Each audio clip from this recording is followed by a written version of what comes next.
jam waali e ma musidɗo tedduɗo. ya wuro ko juuti anne a waale jam ngal ko jam ɓolo waali toon. ko yettere Allah koye jam mbalmi kadi ko hen pinmi. a namdama no mbadduɗa e koorka. koorka ene wonda eɗen ñaago guenon ne jofneten koorka men e dow jam. Allah hokke en jaɓanede. anne mi heftinanimi mi namdimama indema. min mboɗo wiye Beɗel Allah ɓurɗo lollirde jarlitiiɗo leñol. anne no biyeteɗa? mboɗo haari inde ma nde no feewi no feewi.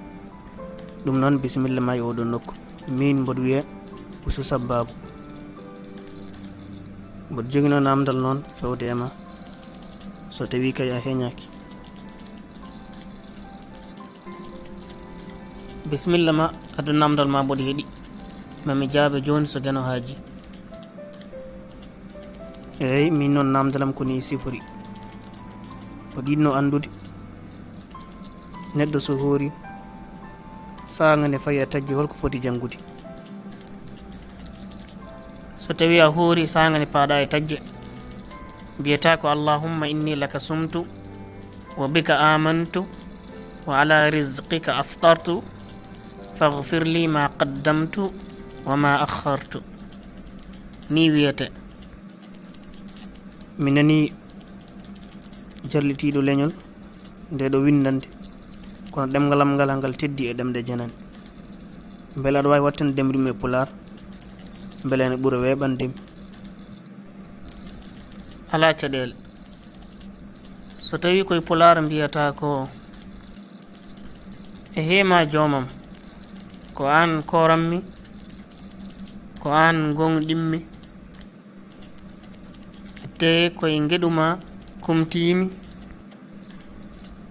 yaafomi ko adi e ko sakkiti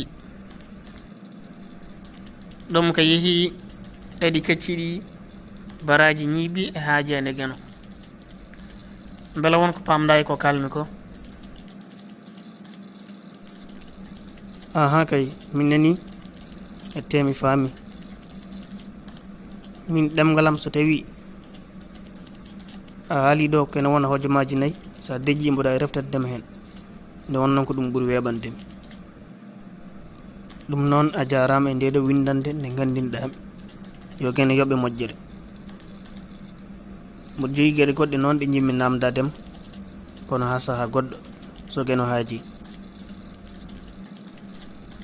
ko min ɓuuri weltanadema ko gueno jara. ɗum noon ha saaha goɗɗo so gueno jaaɓi yo Allah hokke famde. ɗum noon mi weltanimama yo gueno yoɓe moƴƴere. mboɗo yiɗi gandinakam gongol duwuji ko wayno kejjari so tawi neɗɗo ne hejjo e duwuji goɗɗi goɗɗi ɗi ganduɗa ene moƴƴi duworade e nder lewru koorka.